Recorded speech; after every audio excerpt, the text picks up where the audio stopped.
15 years in Hollywood, no one in Hollywood has a memory of going to a sold-out Kevin Hart show, there being a line for him ever getting a standing ovation at any comedy club.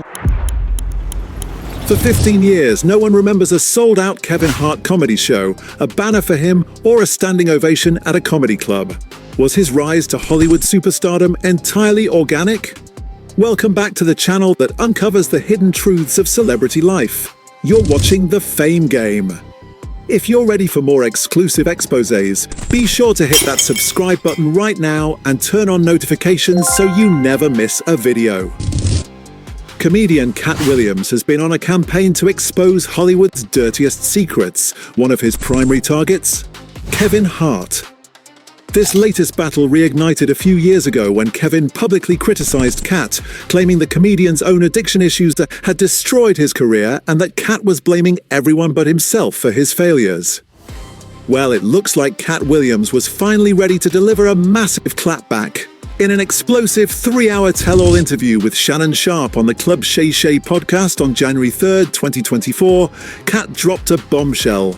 He accused Kevin Hart of compromising his integrity and selling his soul for fame. Katt even alleged that Kevin was forced to perform a humiliation ritual which included cosplaying as a gay man. Big Dick Deviants is all catching hell in 2024. It's up for all of them. It don't matter if you Diddy or whoever you is. TG Jakes, any of them. All lies will be exposed. That's all. This isn't the first time Katt has slammed Kevin for being power-hungry, but this time he held nothing back. He claimed to expose all the sick and twisted things Kevin allegedly did over the years to gain power and celebrity. Now, Kevin is reportedly sick and tired of the constant attacks and is hitting back in the most savage way possible, a lawsuit for defamation. Since 2024 has just begun, it looks like it's already going to be a very long year for Kevin Hart, especially after Katt read him for filth in that viral interview. As Katt himself put it, all of these big dick deviants is all catching hell in 2024. It's up for all of them. It don't matter if you Diddy or whoever you is, TG Jakes, any of them. All lies will be exposed, that's all. And anyone who takes that the wrong way, know why they take it the wrong way.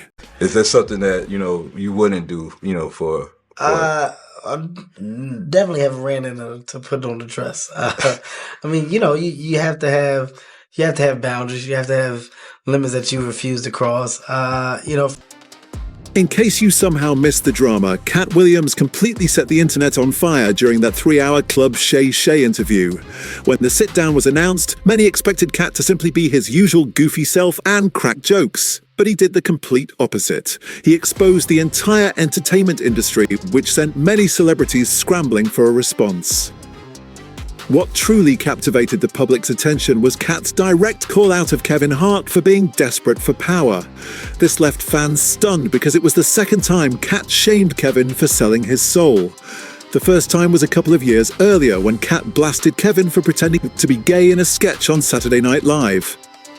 This controversy isn't new. Back in the early 2000s, there was rampant talk about black male comedians being forced to wear dresses and wigs as a supposed rite of passage to make it in Hollywood.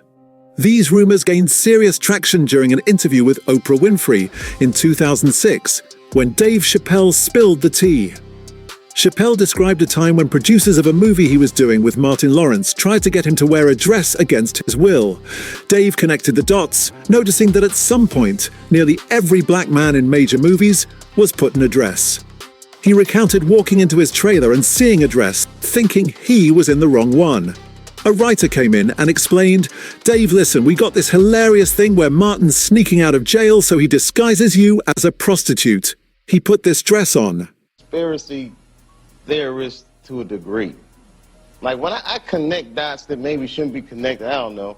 But certain dots, like when I see that they put every black man in the movies in a dress at some point in their career, I'll be connecting them down like, wow, all these brothers gotta wear a dress.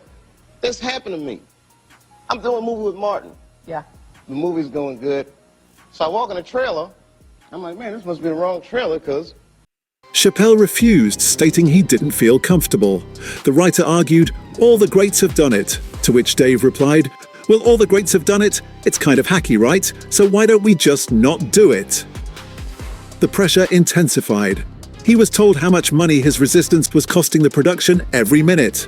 Dave held firm. "I'm not wearing no dress, man. I'm funnier than a dress. Just give me something funny to say." Finally, the writer left. The director even came in saying, "Dave, it really would be great if you wore the dress." But this is where the story gets even more interesting. Dave Chappelle revealed that the producers had a backup script ready just in case he refused to put the dress on. The minute it was clear he was adamant about not wearing the dress, a new scene was written 10 minutes later. This interview shook Hollywood, and other celebrities were soon asked their thoughts on Chappelle's comments. Of course, one of those celebrities was Kevin Hart. Kevin initially tried to laugh it off, but he made it crystal clear that he would never compromise his morals by putting on a dress. He stressed the importance of having boundaries and limits you refuse to cross, especially for your career. He argued that you need to protect your brand at all times because your entire career could be diminished by a single choice. Kevin firmly said, "Protecting my brand is definitely a priority." Now here is the crucial twist. Not too long after that interview, in a move that seemed completely shameless to many, Kevin Hart hosted Saturday Night Live on March 2nd, 2013, and appeared in a skit wearing a dress and a wig. The skit involved him dressing up as Cuban Jean Wallace. While Kevin may genuinely have never been against wearing the dress and decided it was within his personal limits, many fans felt he did it to please the industry's higher-ups because he wanted greater fame and power. The reason I don't do Big Tigger is because I had a tumor in my upper jaw and they had to take it out, and they had to block the whole right of my sinus with a piece of metal. 5 milli. I was over here not making 85 milli, but it's all good. I don't mind $1 million a month and keeping my soul. Kevin was already successful, but after this SNL sketch, his career exploded. He was put in even bigger movies and became a household name. The backlash from fans was so severe that Kevin had to hop on Twitter to address the outrage. He stated, "I wore a dress on SNL because I thought it was funny. I made that decision. Nobody made it for me. I am my own boss." When Katt Williams was later asked about the SNL dress incident, he offered a different perspective. Katt claimed it wasn't Kevin's fault because he was merely a part of a long lineage of black male comedians who were made to wear a dress to transition to the next level of fame. Katt essentially argued that Kevin was just doing what he felt he needed to do to make it in Hollywood. Katt compared Kevin to established comedy figures. "We had Big Mama's House 1, 2, and 3. I've never seen Medea in a pantsuit. I think she wears dresses." So now I'm saying, why are we picking on poor little Kevin Hart? Because it was his turn next. If you're finding this history lesson eye-opening, please take a second to hit the like button on the video. For years, a persistent theory has circulated that Kevin Hart is an industry plant, someone deliberately pushed into the industry to replace Katt Williams. These rumors intensified after the SNL skit. While Kevin's success skyrocketed, the media began to slander Katt's reputation with addiction allegations. Katt addressed these addiction claims in a powerful 2016 rant. He revealed he had a tumor removed from his upper jaw, which required metal to block his right sinus. He pointed out that he could only breathe out of one nostril since leaving the Marine Corps. He also shared that he got his blood tested every 3 months for 15 years, and his narcotic tests consistently came back at 0.0%. "When you real, you can tell the truth about anything or anybody," Katt stated. After this, Katt took a brief break from social media. He returned in 2018, firing shots at a new target, calling fellow comedian Tiffany Haddish a power-hungry slave and industry plant. He criticized her lack of genuine material, arguing, "They like her because she wants to sleep with a white man. That's why. The only thing she said was, 'I want to give it to Brad Pitt.'" Even though Katt didn't mention Kevin Hart in that interview, Kevin was completely triggered. He decided to go on the offense when he and Tiffany appeared on The Breakfast Club. Kevin called Katt a failure and claimed Katt was only unhappy because he chose to be a crackhead instead of focusing on his career. Kevin demanded Katt take responsibility for his actions. "You had the shot. Katt was in that position at one point. You were the guy. You were set up to be the star. You didn't show up to work. You were off your promo shoots. You became a risk to the studios.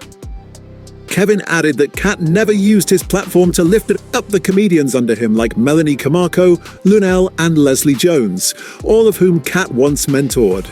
Kevin argued he, on the other hand, had expanded his brand and was creating opportunities for others. "My presence in comedy will forever be felt," Kevin declared. "I'm a boss. I sit on the top of it." Katt Williams did not let the crackhead allegations slide. He quickly hopped on Instagram to call Kevin out for making up lies about him while he was off making $85 million. Katt defiantly countered, "I don't mind $1 million a month and keeping my soul." He also said, as long as Richard Pryor was able to be the king of comedy and a crackhead, they're going to continue to say, "Maybe I am." After this entire back and forth, Katt Williams went quiet on social media. That is, until the explosive Shanon Sharpe interview this year. In the interview, Katt elaborated on his claim that Kevin sold his soul. According to Katt, Kevin made a deal with industry elites to launch his career. Katt also clarified that, unlike Kevin, he has never accepted money from high-ups to keep quiet about industry issues. Katt then recalled an instance where he was allegedly blackballed for refusing a controversial scene in the movie Friday After Next. Apparently, the producers wanted him to perform a scene where his character was sexually assaulted. Katt refused, not seeing how sexual assault could possibly be funny.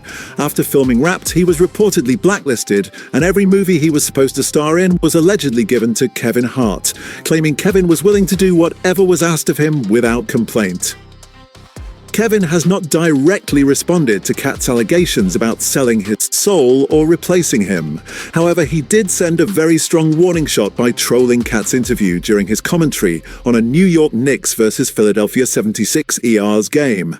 Kevin made several sarcastic jokes about Katt buying the Knicks, returning them with a receipt and even giving the team a ride in a spaceship. With the constant attacks spanning years, social media is reporting that Kevin Hart is now planning to sue Katt Williams for defamation.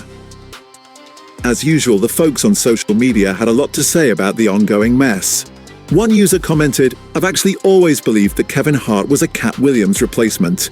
I think it was right around when Katt had some sort of issues when he was up and coming, and Hart came out of nowhere." Another person added, "It's absolutely true. I remember Kevin Hart having a small role in Scary Movie 3, then all of a sudden being huge, which I never understood because I used to try to watch his content, and it just wasn't funny." What about you? Do you really think Kevin sold his soul in his quest for power and fame in Hollywood? Let us know your thoughts in the comments section down below. And if you enjoyed this video, please remember to give it a big thumbs up before you go. And that's the story, as told by Katt Williams, of how he believes the industry's dark side launched the career of his biggest rival. If you want to dive deeper into the biggest celebrity feuds, click the video on your screen right now. Thanks for watching, and we'll see you next time on The Fame Game.